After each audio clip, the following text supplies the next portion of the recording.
your life as every level of an FBI agent. Level 1. The applicant. You submit the application on a Sunday night. Not because Sunday felt significant, because you finally stopped waiting for a better moment and realized there wasn't going to be one. You've been sitting on this for 4 months, the tab open in your browser, the form half-filled twice. You finish it in one sitting, 3 hours. You hit submit at 11:47 p.m. and close the laptop and go to bed and don't sleep at all. You are 24 years old. You have a criminal justice degree from a state school and 2 years working as a paralegal and a clean record, and a genuine belief that this is what you're supposed to be doing with your life. You can't fully explain the belief, you just have it the way some people have it about medicine or teaching. You know. The waiting starts immediately. They don't tell you how long it will take. You check the email every day. You check it the way you check it when you're waiting to hear back from someone you really want to call you, compulsively, embarrassingly. You check it at 6 a.m. and at lunch and before bed and sometimes in the middle of the night when you can't sleep and you open it knowing nothing will have changed. 6 weeks later, an email arrives. Phase 1 testing. Written exam, cognitive ability, logic, situational judgment. You study for 3 weeks. You pass. Then a panel interview. Structured questions delivered by 3 agents who have clearly heard every answer to every question 1,000 times. You answer anyway. You try to be real instead of rehearsed. You don't know if it works. The interview ends and they shake your hand and give you nothing. No indication, no warmth, just the door. Then a physical fitness test. Push-ups, sit-ups, sprint, pull-ups, a timed 300-meter run. You've been training for this for 2 months. You pass. Then the polygraph. Then the background investigation that takes 8 months and reaches into corners of your life you forgot existed. Then a conditional offer. Then a medical evaluation. Then a final offer. Then a date. Report to Quantico, Virginia. New agent training begins in 6 weeks. You read the email standing in your kitchen. You read it twice. Then you call your mother. You say it out loud for the first time. You're going to be an FBI agent. She cries. You don't, but only barely. Level 2. The new agent trainee. Quantico is 385 acres of controlled intensity. You arrive on a Monday morning with a single bag and report to the academy. Red brick buildings, manicured grounds, the smell of gun oil and fresh-cut grass. You meet your class, 51 people from wildly different backgrounds, former military, former police, accountants, lawyers, a marine biologist, a high school football coach. You will spend the next 22 weeks with these people, and some of them will become the most important relationships of your professional life. The curriculum begins immediately. Academics first, constitutional law, federal statutes, rules of evidence. You learn what the government can do to a citizen, and more importantly, what it cannot. You learn that a case built wrong doesn't matter how good the underlying facts are. You learn the specific architecture of a federal prosecution and the ways it can collapse. Then, firearms. The range at Quantico is one of the most advanced in the world. You start with a Glock 19M. Your first day, you were a mediocre shot. Your instructor doesn't tell you you're bad, she just puts more ammunition in front of you. You shoot until your hands are raw and your ears ring despite the protection, and you are still a mediocre shot. You go back the next day and the next. By week 6, you qualify. By week 14, you are scoring in the top third of your class, and you barely remember what it felt like to be uncertain about the weapon. Physical fitness runs through everything. The Yellow Brick Road is a 6.1-mile obstacle course through the Virginia woods. You run it for the first time in week 3, and you finish it feeling like you may actually die. You run it again in week 8. You run it a third time the week before graduation. Each time it is the same course, and each time it is a completely different experience. Then Hogan's Alley, the simulated town on the grounds of the academy built specifically for law enforcement training. 2 blocks of storefronts, a motel, a bank, a post office, all of it real enough to disorient you. Instructors and trained role players populate it. You respond to calls, you serve warrants, you conduct interviews, you make split-second decisions in simulated scenarios that are designed to be harder than anything you're likely to face in the field. You make mistakes in Hogan's Alley. Everyone does. The point is the mistakes. The point is to make them here instead of somewhere that counts. Week 19, you arrest a role player at gunpoint in a scenario, and then discover afterward that your arrest procedure had a flaw. Your supervisor walks you through it in the debrief, not harshly, methodically. You fix the flaw, you run the scenario again. Graduation is on a Friday in December. Your family drives down, your mother, your dad, your younger sister who doesn't completely understand what this means but can feel that it's important. You stand with your class on the stage in the Academy auditorium, and you raise your right hand, and you swear to support and defend the Constitution of the United States against all enemies, foreign and domestic. The badge is heavier than you expected.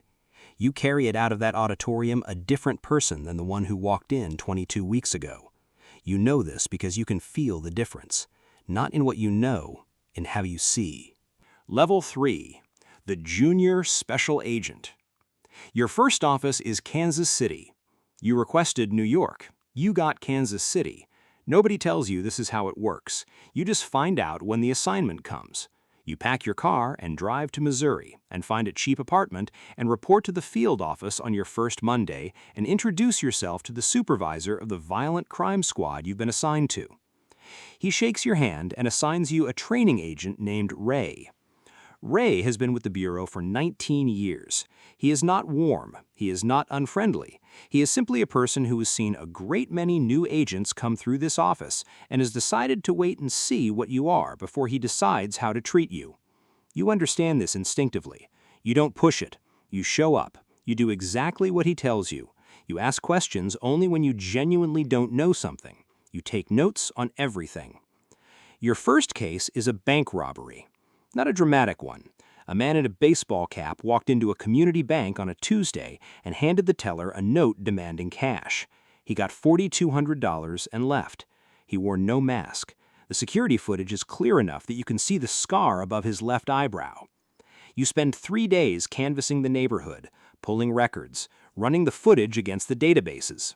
On the 4th day, Ray points to something in the video you missed: the man's sneakers. Limited edition, sold at exactly 2 stores in the metro area. You go to the stores, you pull the purchase records, you find a name, you find an address, you execute the arrest with Ray and 2 other agents at 6 a.m. on a Thursday. The subject is in bed. He doesn't resist. You cuff him. You read him his rights. He stares at the ceiling. In the car on the way back, Ray says, "You did all right." Those 3 words from Ray are more meaningful than anything anyone has said to you in a professional context in your entire life. The early years are not glamorous. They are paperwork and procedure and evidence logs and 302 reports and court prep and watching cases you worked for months resolve in plea deals that take 10 minutes. They are early mornings and late nights and weekends on surveillance in a parked car eating gas station food, watching a building that turns out to contain nothing of interest. They are also the years when you learn everything, not from training, from doing it, from the weight of a real case, from the feeling of knocking on a door and not knowing who is on the other side of it, from learning to read a room in seconds, from making the call that turns out to be right and the one that turns out to be wrong, and knowing the difference and carrying both. You are building something in these years. You can't see it yet because you're inside it, but you are building. Level 4, the Experienced Special Agent. 7 years in. You know who you are as an agent now. You've worked violent crime. You've worked public corruption. You've spent 18 months on a task force targeting a drug trafficking organization that moved product through 3 states and ended with 14 arrests in a case that the U.S. Attorney called one of the most thorough investigations her office had ever seen. You've testified in federal court 11 times. You know how to build something that survives cross-examination. You know the difference between a good case and a great case, and you know which one the Bureau needs you to bring. You've also made mistakes, real ones. You misread a witness once, and it cost the case. You moved too fast on a surveillance operation and burned it. You once made an assumption about a subject's intentions that turned out to be completely wrong, and you had to explain it to your supervisor in a meeting that lasted 90 minutes and that you still think about when you can't sleep. You don't share these stories at bars, but you carry them. You carry them because the only way they're useful is if they stay close enough to shape the next decision. Your instincts are different now. In the early years, your instincts were educated guesses, trained by the academy. Now there is something that comes from a place you can't fully articulate. You walk into a room and you feel things that turn out to be right more often than not. Not because of magic, because you've walked into hundreds of rooms and your brain has been quietly cataloging everything it saw in all of them and comparing it to what you're seeing now. The case that defines this period is a public corruption investigation. A county commissioner taking kickbacks from a construction firm. Small scale by federal standards, big enough to matter to the people who live in that county. You spend 14 months on it. Wiretaps, surveillance, a confidential source you develop from inside the firm. You build it carefully. You don't rush. You let it become what it needs to become. The arrest happens on a Wednesday morning. The commissioner is at his desk. You and your partner come through the door with the arrest warrant, and he looks at you like he's surprised. They always look surprised, even when their attorney has told them it's coming. Something in a person refuses to believe the moment is real until you're standing in front of them. You're 31 years old. You feel like you've been doing this for your entire life. In a way that matters, you have. Level 5.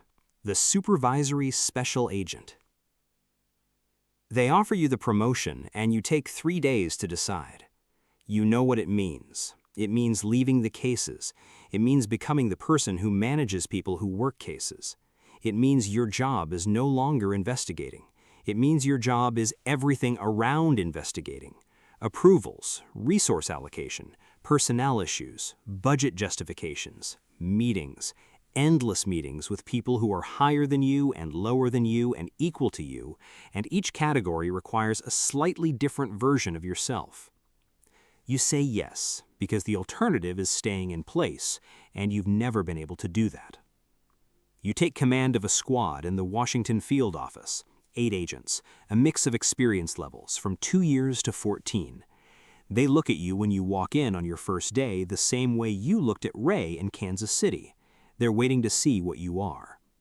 You give them the same thing Ray eventually gave you: clarity, consistency, access to your judgment when they need it, otherwise space to do their jobs. The hardest part is not the investigations. The hardest part is the people. One of your agents is going through a divorce and it's affecting his work. One is brilliant but erratic and keeps making decisions that are right in outcome and wrong in process.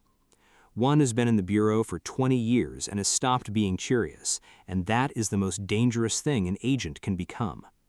You handle each of these things the way you handle a case, patiently, with documentation, with clarity about what you need and what the Bureau needs, and what the individual needs, and how those 3 things do or don't overlap. Your squad catches a significant case in year 2 of your tenure: domestic terrorism, a cell planning an attack on federal infrastructure. You coordinate the investigation across the Joint Terrorism Task Force. You bring in ATF. You work 18-hour days for 6 weeks. You make the operational decisions that your agents carry out. You're the one who briefs the SAC. You're the one who signs the operational plan. You're the one who takes the call at 3 a.m. when the surveillance team picks up something significant. The takedown is clean. You're not there for it. You're in the command post, managing the operation in real time. Your agents make the arrests. Your agents put the cuffs on. Your agents stand in front of the cameras for the press release you will never appear in. This is what leadership actually is, you realize. It is not being in the room where it happens. It is making sure the right people are in the right room with the right preparation to make it happen without you. Level 6. The Assistant Special Agent in Charge. You are 43 years old, and you run half of one of the Bureau's largest field offices. The New York field office, 1,000 agents, dozens of squads covering counterterrorism, counterintelligence, cybercrime, organized crime, public corruption, violent crime. You are one of 2 ASACs under the special agent in charge. You oversee roughly half this portfolio. The cases that land on your desk are never simple. They are never contained. They are always connected to something else, always implicating a relationship with another agency or another government or another jurisdiction, and always moving faster than the structure around them would prefer. You develop an ability to hold a great number of things in your mind simultaneously. This is not a talent you were born with. It is something you built.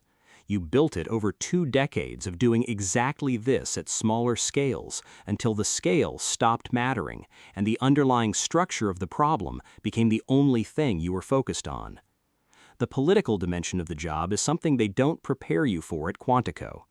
At the ASAC level, you are managing relationships with federal prosecutors who have their own priorities, local law enforcement who have their own politics, congressional oversight staff who have their own questions, and international partners who have their own protocols.